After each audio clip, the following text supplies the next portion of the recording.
The views and opinions of this program are those of the hosts, guests, and callers. There is substantial risk of loss in trading futures and options, which you should carefully consider prior to trading. Today's program brought to you by... So she didn't inherit Grandpa's jawline, but there's no doubt she's family. It's your job to raise her, and it can be tough. Let's make it easier. With technology and automation, you can do more, like produce high-quality bales with way less effort. Built-in sensors can measure bale moisture and size, so you can monitor quality on the go and manage your fleet from your phone.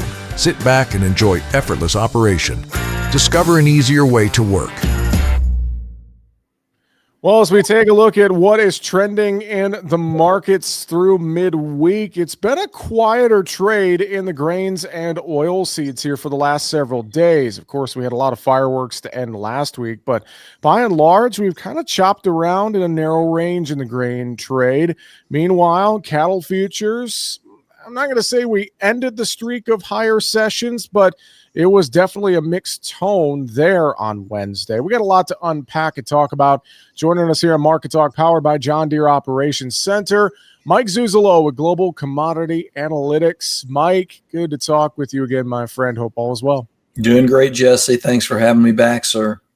Well, let's dive into this market conversation. And, I think a place for us to start, I laid out that things have been fairly quiet this week, but of course there's been so much talk about China, U.S. relations, all the things there. And so when you take 1,000-foot view of the market picture right now, what are you seeing? Let's talk about that. And I know I'll pull up our first slide here on the video feed too, kind of looking at China's CPI, PPI. I mean, put some of this into perspective for us here, Mike.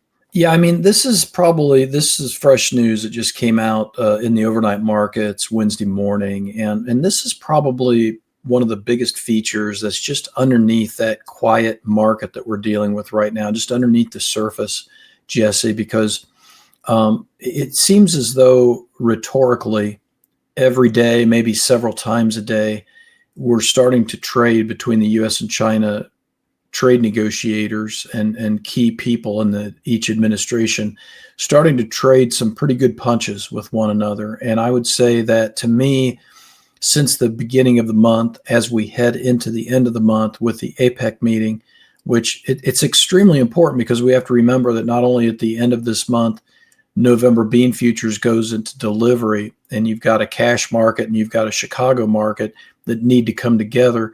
But I think more importantly, you have to realize that we also have that tariff pause between the U.S. and China coming to an end. And so this APEC meeting is much higher stakes poker than what we would be normally thinking about. And even before that, China has their big annual plenum meeting, which is when their central committee party gets together and comes up with their new 5-year plan. This will be the 15th 5-year plan that they're going to put together starting next week, since they became a communist party leadership in 1949. And so what we're seeing in this chart is that China cannot pull themselves out of deflation.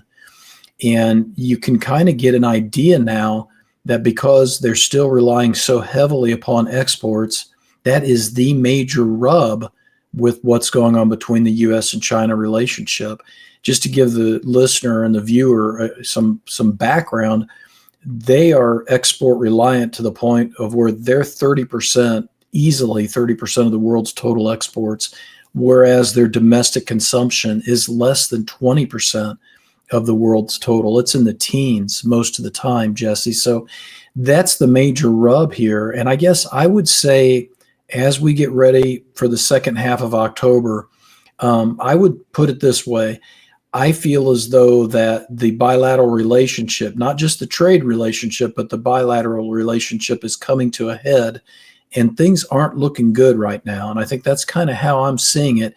And this is why I'm continuing to hold and recommend holding soybean hedges on paper, known cost paper hedges, until I see the price action at the end of the month when November becomes first notice day at the end of this month.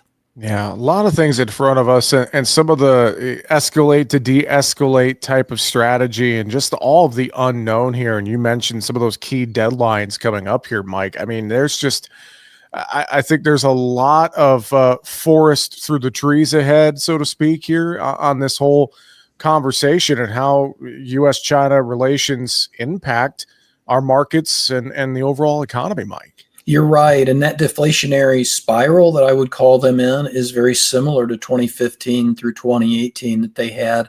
It is one of the biggest reasons why they would come to the table with the United States, because if we do get into a full-blown trade war, they will be hurt pretty significantly. But by the same token, Jesse, I can put up there as much analysis and research that would suggest this new East, new West dynamic that we're under right now, geopolitical and trading blocks that have separated themselves out ideologically between democracies and authoritarian regimes, between command economies versus more free market economies, between socialism versus market capitalism. These things are coming to a head, it would seem to me, at this stage of the game. And I think this is the major reason why gold and silver keep making new all-time record highs. And we in the commodity industry that have been around for 35 years are saying to ourselves, why aren't the rest of the commodities doing this? Why is gold only $2 away from its 4-year low? Crude oil, why is crude oil only $2 away from its 4-year low? Why is soft red wheat making fresh 5-year lows this week? And it really does go back to the biggest commodity buyer in the world traditionally in the 20th century is the biggest problem in world trade right now as the U.S. sees it. So this is not surprising. We've talked about this since last February, that President Trump's trade policy, his economic policy, and his foreign policy are all wrapped up into one. You brought up SRW wheat and crude oil. Let's take a look at this and get into some of the technical chart analysis here on the show today. And I love when we take a look at this chart. You and I have taken a look at this a few times here over the last several months. And still, as I look at this, seeing a pretty strong correlation between the two. What are you watching with this chart right now? You could probably go back 2 or 3 months ago, and then go back another 2 or 3 months ago before that in our videos, Jesse, where this is our leading canary in the coal mine for what the world thinks, what the trading world thinks about global demand.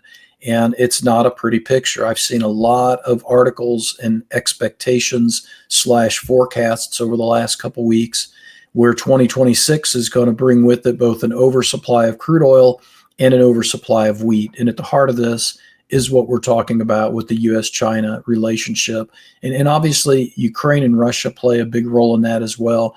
But right now, it's really about the currencies. And you saw that this week. I thought this week, as you say, it's been a very quiet week in the grain markets. But one thing we did see very clearly was as the dollar started to make new 2-month highs, when we started to think the U.S.-China relationship was getting better, and all of a sudden we saw the peace deal in the Middle East, the dollar became a safe haven, an asset that was wanted again.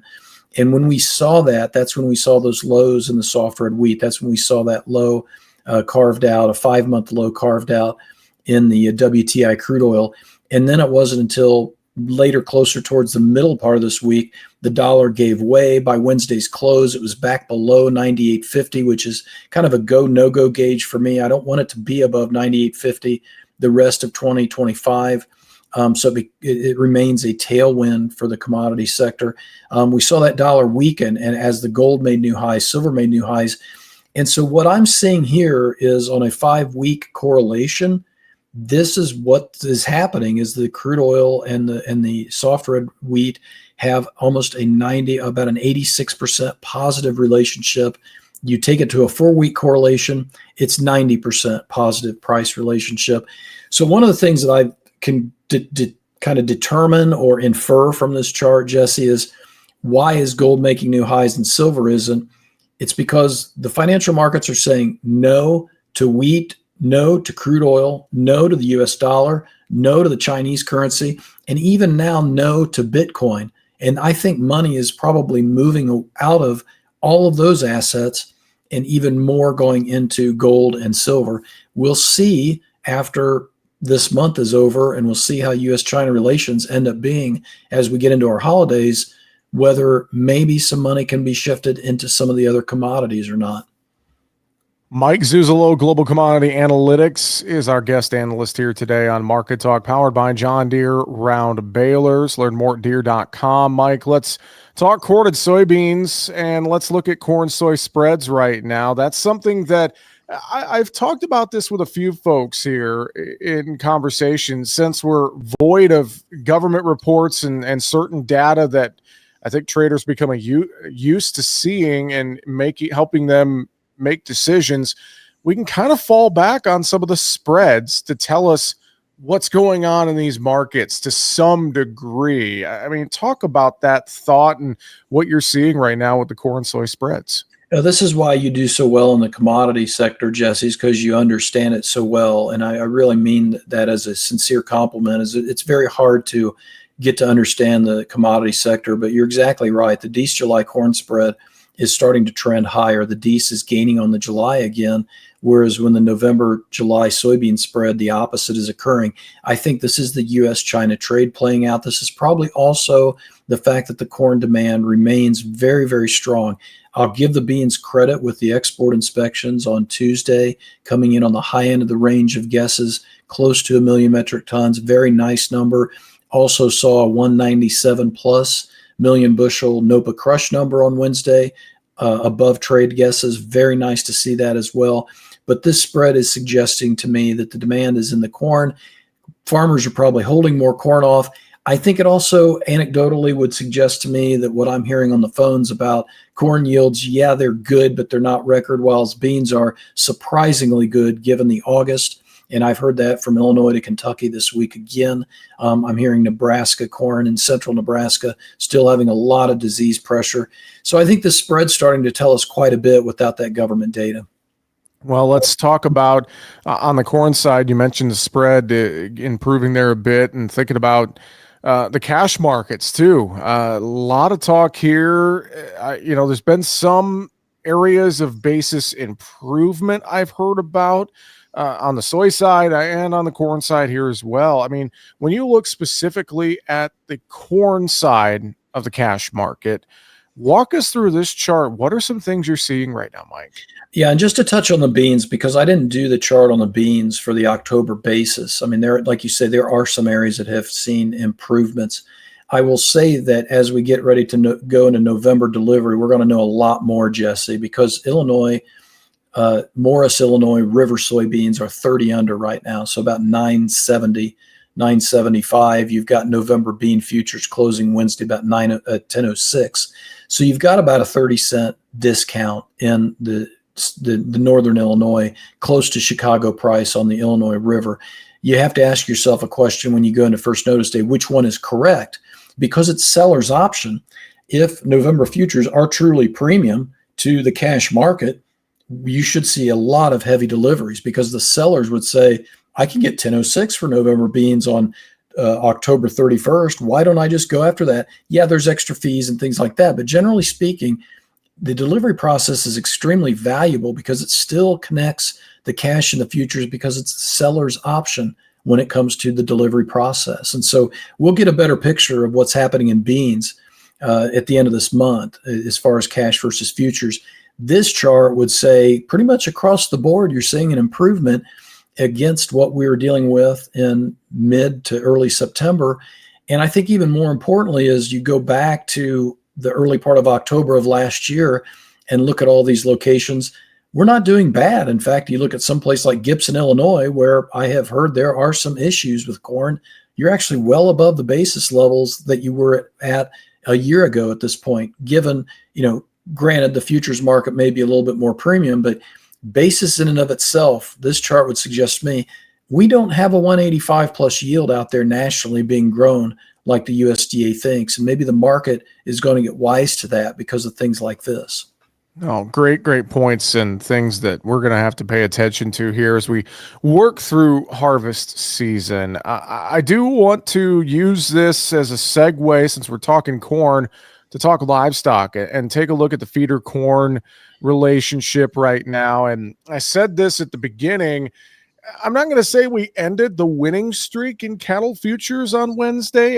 It was mixed. There was some red on the screen, but we definitely were much lower than what we have been for the last 7-8 sessions. So I guess when you take a look at feeders right now, what stands out to you and what are some thoughts you have with that feeder corn relationship, Mike? Yeah, when I look at this chart, I say to myself, this is like $7 or $8 corn, because the feeder cattle market right now is 91 times the price of corn. This is like $7.5 corn. And cattlemen, if they're not hedging this in the nearby, in my opinion, are worried it's going to go to 8 or 8.50. At some point, you don't care how high it goes because you've never seen money like this before. And the better angel on your left shoulder the bad angel on your right shoulder, and you pull the triggers. And that's where I'm at right now. Truly, this is where I'm at, is 91 times feeders the price of corn, with Wall Street looking very wobbly, in my opinion. The seasonals looking like they're probably going to come in, meaning pork should come in pretty nicely this year. The cycle going back to 2014, I still am relying upon that. And just the fact that my price objective on some of my other charts that we've looked at before, some of the channels that I've looked at, they all match up. But this chart really says it all. Who cares if you go to $400 feeders at this stage? Are you really going to make that much more per head at this stage? Because you're probably going to start to see corn be pulled up with the feeders at this stage of the game. And this is something else to think about when it comes to the corn market. Are we getting to a point now with this feeder corn ratio, even though we can't see the commitment of traders, that the funds have just blown the doors off and decided to go up to new record longs, and we don't know it yet? Well, and you brought it up. I've thought about it the last several days, and so I'm going to go there. I mean, you mentioned, could we go to $4, 4 feeders? I mean, we're a lot closer to 4 than we are going back down to 3 right now. And so you look at the feeder spreads here, Nov to May, and I know some of the deferreds have been driving the feeder complex here, at least on the future side as of late. I mean, your thoughts here as you look at just some of this overall activity in feeders when we had a bit of a pause day on Wednesday's trade? Yeah, generally speaking, bear spreading when it comes to livestock would suggest, because it's not a grain, you cannot store it. When you see the market bear spread, you're seeing the market say, I'm not really willing to pay much more for the front end market, but I'm willing to go in the back end because it's got a perceived discount. And boy, have we seen that since the middle of September. The November feeders have gone from about $17, $18 premium down to $6 to $7 as of Wednesday's close. And so we've knocked $10 off of the Nov premium. And this is another key indicator that I've used throughout the years. When the bear spread really starts getting close to par, or even if November would go underneath the May, not only would that make sense because of the tight cattle supplies, but it would also make sense that the front end is done paying. And I have heard some of my cattlemen and cattlewomen call me this week and say, I'm really nervous. I went to the sale. I took it to 450 on a 5 weight or 6 weight, but I couldn't go any higher and I went home empty. Am I going to get another chance? And I think this is where we probably are getting very close to where the buyers are walking away at this stage of the game. And I say good for them. I really think we have until between now and the holidays to take a second look at it. Let's see what Wall Street does. Let's see what the consumption is during the early holiday period, and then we'll come back in if we have to. No, and that's a great point. And, what is happening in those sale barns across the country, I think that's such a huge indicator. We can look at futures all we want, but what's happening at that cash level? And to your point, maybe some folks finally start to walk away here a little bit. Hog market had a fairly okay day on Wednesday, maybe caught some of that spread action, a little bit of, sell cattle, buy hog kind of mentality ish on the day. I mean, what's your thoughts on hogs right now? Yeah, it seems that's inter commodity spreading is pretty prolific throughout all the commodities right now, it seems. And that, again, probably partially due to the government shutdown, feeling your way through without naked, long, short exposure. The other thing I think too, Jesse, is we've been tracking better with the Chinese. If you look at the pork and bean trade, the hogs, the soybeans, coming together more as we go through this U.S.-China trade issue. We just came off a new 3.5-year low, roughly, in the Dalian futures. We bounced the day before, I guess it'd be Tuesday, we bounced in China on the Dalian futures. We're probably picking up on that. I've noticed also bellies. I think they're down to the lowest level since April, May, so earlier spring levels.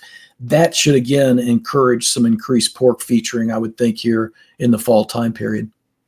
Great thoughts as always, Mike. Anything final you would mention or reiterate to folks today?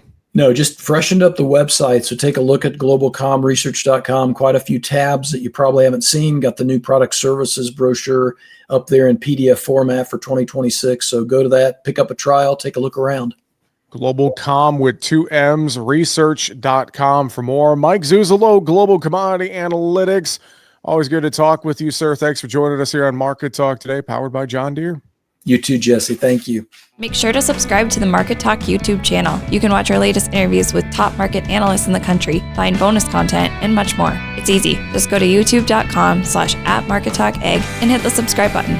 Or you can search for Market Talk Ag on YouTube.